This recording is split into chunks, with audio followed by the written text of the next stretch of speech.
Ini ya guys, gue pecahkan ya. Jadi tiba-tiba ibu minta tolong, sebenarnya ibu minta tolong sama Yosua antarkan ke tempat bapak.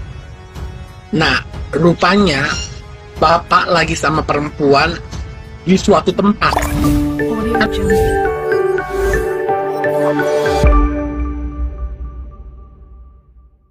Ini ya guys, gue pecahkan ya. Jadi tiba-tiba ibu minta tolong, sebenarnya ibu minta tolong sama Yosua antarkan ke tempat bapak. Nah, rupanya bapak lagi sama perempuan di suatu tempat. Kan rumah bapak banyak di Magelang, ada berapa, pokoknya lebih dari satu rumah dia di Magelang ya. Jadi mereka lagi melakukan sesuatu, ketahuan sama ibu. Ibu nangis-nangis, marah-marah. Nah, di situ Yosua udah kena pukulan bapak. Makanya si ibu nelpon, "Ricky pulang," kata kayak gitu, dibilangnya kan. Nah, pulang. Nah, tapi yang satu lagi tuh, si Pil itu, dia udah tahu kalau bapak itu udah ada selingkuhannya, tapi ditutupin, sering dikasih duit sama bapak.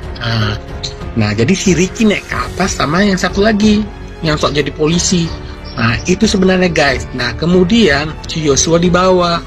Nah, di situ bapak bilang kalau sempat ini naik atas mati kau sama aku. Nah, jadi sebenarnya ibu tahu kelakuan bapak. Mungkin bapak melakukan segala macam lah ya, tindak kejahatan yang kelihatan sama ibu lah, mungkin seperti narkoba, judi segala macam dan lain-lainnya. Nah, ibu mau laporkan ke atasan. Nah, dan bapak ngancam ibu di situ. Bapak ngancam ibu kalau ini anak ini akan kubunuh kata gitu. Nah, kira ibu enggak.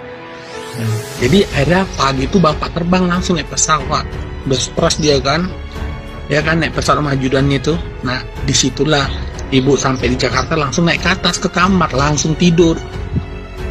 Nah, paling di Magelang itu Joshua udah kena pukul sama bapak sebenarnya. Dan kemudian di Durian 3 itu barulah Joshua diadili sama orang ini. Kenapa kau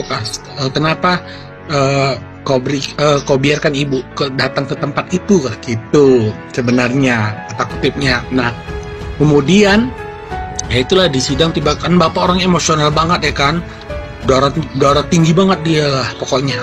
Nah, lalu disitulah dengar suara tembakan deks, itu Yosua ada tergeletak. Ibu nangis loh dari tangga, kemudian bapak pun sampai ketakutan segala macam gini lah pokoknya semuanya. Jadi sebenarnya ibu sebenarnya nggak ada di kejadian ini, tapi karena ibu mengikuti jejak bapak, akhirnya ibu bersalah. Seandainya kemarin ibu terbuka, ibu bisa diselamatkan, tapi karena dia menyayangi suaminya ya udahlah, ikut tergeret juga. Itu sebenarnya selingkuh, percaya deh. Oh bang, mungkin sedikit bang terkait isu-isu yang ini beredar, ada poluan-poluan cantik itu, ada tanggapan nggak bang? Saya sudah minta kepada Kabar Reskrim supaya dimintai keterangan. Dan saya dengar perkawinannya itu dilakukan oleh rohaniawan tertentu. Maka saya minta rohanianya sudah ditangkap karena tidak boleh mengawinkan orang yang sudah kawin. Ceritanya masuk akal. Video pria brewok bongkar motif kematian Brigadir J. Siapa abang ini? Kok kayaknya bener nih? Ceritanya masuk akal. Benarkah motif kematian Brigadir Joshua dipecahkan oleh pria brewok ini? Dibagikan oleh akun snack video dengan nama Suara Bosku. Jenderal Bintang 3 sampai ketar-ketir tangani kasus Ferdy Sambo. Pengacara Brigadir J bahkan sempat ditolak saat kirim bukti kejahatan suami Putri Chandrawati ke penyidik. Irjen Ferdy Sambo disebut memiliki kekuasaan besar di internal Polri. Kekuasaan suami Putri Chandrawati itu besar karena memiliki posisi yang strategis dan bisa saja disalahgunakan untuk membangun jaringan. Seperti diketahui, Ari Tribunstyle.com, Menko Polhukam Mahfud MD bahkan sampai menyebut kalau Ferdy Sambo memiliki kerajaan di internal Polri. Ya, Irjen Ferdy Sambo disebut-sebut begitu berkuasa di Polri ketika menjabat sebagai Kadif Propam. Begitu powerfulnya seorang Ferdy Sambo, sehingga ada Jenderal Bintang 3, Polri atau perwira berpangkat Komjen yang merasa takut saat tangani kasus tewasnya Brigadir J. Semua ini diungkapkan pengacara Brigadir J Kamarudin Simanjuntak saat menjadi narasumber di Aiman Kompas TV. Cerita ini berawal ketika Kamarudin membahas soal uang senilai 200 juta rupiah milik Brigadir J yang ditransfer seseorang ke rekening Bribka RR. Kamarudin lalu menduga yang melakukan hal tersebut adalah Ferdy Sambo. Ia lantas meminta PPATK untuk turut serta menyelidiki kasus pembunuhan Brigadir J yang diotaki oleh Ferdy Sambo. Kamarudin kemudian mengaku ada Jenderal Bintang 3 yang bercerita atau curhat kepada dirinya. Jadi, di sini ada kejahatan perbankan libatkan PPATK supaya terang. Karena kalau di sana terus yang menyidik, Jenderal Bintang curhat ke saya. Menurut Kamarudin, Jenderal Bintang 3 tersebut merasa ketakutan saat menangani kasus Ferdy Sambo. Abang terlalu berani. Kami aja ketakutan. Kenapa kalian takut? Harusnya mafia takut sama kita. Kamarudin mengaku tak tahu apakah Jenderal Bintang 3 tersebut serius atau hanya tengah bercanda. Akan tetapi menurutnya Ferdy Sambo memang memiliki sosok pelindung. Akan tetapi saya nggak tahu bercanda atau enggak. Mereka nggak tahu siapa kawan, siapa lawan. Ferdy Sambo ini walau bintangnya 2, ada yang backup dia. Kamarudin kemudian menceritakan momen saat ia mengirim bukti soal pembunuhan Brigadir J ke penyidik. Sebagai bukti nih, saya mau nge-WA bukti ke HP penyidik. Nah, penyidik yang ketakutan, takut HP-nya dipantau. Ada juga penyidik yang menolak bukti. Menko Polhukam Mahfud MD menyebut Irjen Ferdy Sambo dinilai merupakan sosok Jenderal Bintang 5 di Polri. Mulanya Mahfud MD memuji kinerja Kapolri Jenderal Listio Sigit Prabowo dalam mengungkapkan kasus pembunuhan Brigadir J. Mengingat kasus pembunuhan berencana tersebut diotaki oleh Ferdy Sambo yang notabene-nya adalah pejabat tinggi di Polri. Penyelesaian yang diambil Kapolri sudah sangat proporsional dan cukup cepat. 1 bulan loh selesai dalam kasus yang begini rumit dan begitu sensitif. Karena yang melakukan itu adalah pejabat tinggi Polri yang sebenarnya kalau dihitung bintangnya itu seperti bintang 5. Kadif Propam itu bintang 2, tapi anak buahnya yang bintang 3, kepala bironya ada 3 yang seluruhnya tunduk pada FS ini.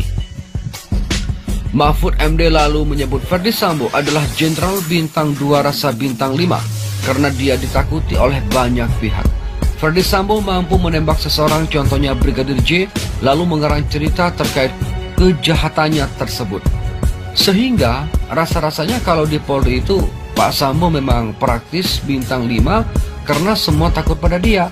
Rasanya semuanya bisa ditembak oleh dia dengan alasan apapun. Nah, itu yang menyebabkan ketika dia melakukan kejahatan, lalu dia membuat rekayasa. Orang hampir percaya dia semua bahwa itu tembak-menembak, padahal itu karangan melibatkan 36 orang yang mengatur skenario itu.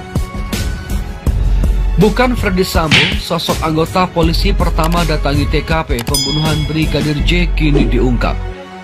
Bukan Irjen Ferdy Sambo, sosok anggota Polri pertama datangi TKP pembunuhan Brigadir J kini telah terungkap. Bukan Baradae, Irjen Ferdy Sambo atau bahkan Bribka Riki Rizal, ternyata sosok inilah yang pertama datangi tempat kejadian perkara atau TKP pembunuhan Brigadir J. Fakta baru tersebut diungkap langsung Kapolri Jenderal Listio Sigit Prabowo. Fakta baru yang ia sampaikan terkait sosok anggota polisi yang pertama kali datang ke tempat kejadian perkara atau TKP di hari kejadian pembunuhan Brigadir J di rumah mantan Kadif Propam Polri, Ferdy Sambo. Jenderal Sigit mengatakan polisi yang pertama kali Irjen Ferdy Sambo telepon melalui sopirnya untuk datang adalah Kasat Reskrim Polres Metro Jakarta Selatan AKBP Ridwan Soplanit. Belakangan Ridwan dicopot dari jabatannya karena diduga tidak profesional dan berusaha menghalangi penyidikan. Salah satunya Kasat Reskrim Polres Jaksel yang hadir pertama di TKP pukul 17.30 WIB. Pada saat itu yang bersangkutan dihubungi driver saudara FS. Pada pukul 17.47 WIB, giliran personel dari Biro Provos Divisi Propam Polri yang datang ke TKP atas perintah Ferdy Sambo. Mereka melakukan pendataan dan pengamanan barang bukti saat datang ke TKP. Kemudian pukul 19.00 WIB, saksi-saksi yang ada di TKP saat itu seperti Kuat Ma'ruf, Bribka Riki Rizal dan Barada Richard Eliezer atau Barada E dibawa ke kantor Biro Paminal Divisi Propam Polri untuk dilakukan interogasi sehubungan dengan penyelidikan atas dugaan penyimpangan atau pelanggaran dalam melaksanakan tugas Polri.